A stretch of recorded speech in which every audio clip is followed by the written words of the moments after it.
السلام علیکم ورحمۃ اللہ۔ دیکھیے معراج صاحب، خواب میں کوئی آیا نہیں کرتا، یہ خواب دیکھنے والے کے خیالات ہوتے ہیں۔ یہ نقطہ ہے بڑا اہم۔ خواب دیکھنے والا خواب دیکھتا ہے، جس کو خواب میں دیکھ رہا ہے اس کو پتہ بھی کوئی نہیں ہوتا ہے۔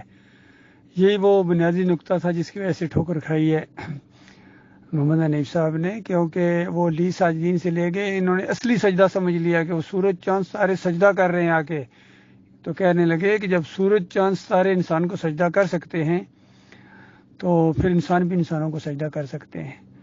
اور بھائی خواب ہے جو یوسف علیہ السلام نے دیکھا ہے، سورج چاند ستارے سجدہ کرنے نہیں آئے تھے، خواب دیکھنے والا دیکھتا ہے۔ یہی چیز حنیف صاحب بڑے اچھے طریقے سے بیان کیا کرتے تھے نبی علیہ السلام کے حوالے سے۔ جب لوگ کہتے تھے نبی علیہ السلام خواب میں آئے، تو یہ آگے سے بڑا پیارا جواب دیتے تھے کہ خواب میں کوئی نہیں آتا ہے، دیکھنے والا دیکھتا ہے، اس کے اپنے خیالات ہوتے ہیں، یہ چکر ہے۔ جس طرح نبی علیہ السلام نے خواب میں دیکھا کہ بیت اللہ کا طواف کر رہے ہیں، تو یہ نبی علیہ السلام کے خیالات تھے، اور اللہ تعالیٰ نے اس کو پھر بعد میں سچا کر دیا۔ نبی کا خواب چونکہ وہی ہوتا ہے، تو یہ نہیں کہ وہ بیت اللہ آیا تھا یہاں مدینے میں، ایسا نہیں ہوا تھا۔ یہ بات سمجھنے کی ہے۔ یہ بہت بڑا دھوکہ دیتے ہیں ایک دوسرے کو، اور یہ سارے لگے۔ غلام اللہ کہتے ہیں کہ ابراہیم علیہ السلام مجھے خواب میں آئے، یہ جو پنج پیری غلام اللہ کہتا ہے ابراہیم علیہ السلام خواب میں آئے اور مجھے کہا کہ بیٹے بہت توحید کا تو کام کر رہا ہے، جاری رکھ جاری رکھ۔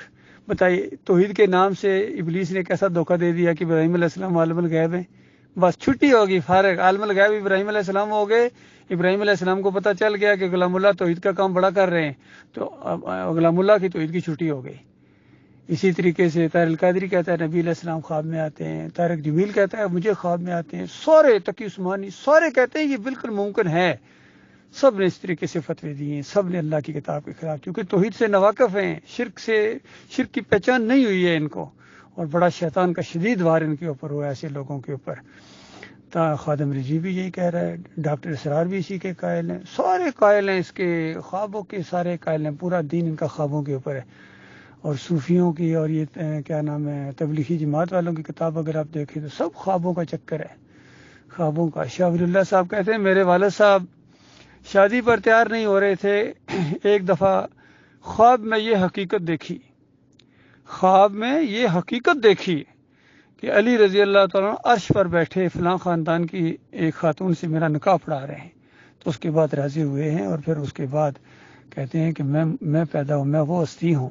یہ حالت ہے ان کی۔ اللہ تعالیٰ کے فریب سے انسانوں کو بچائے بھائی۔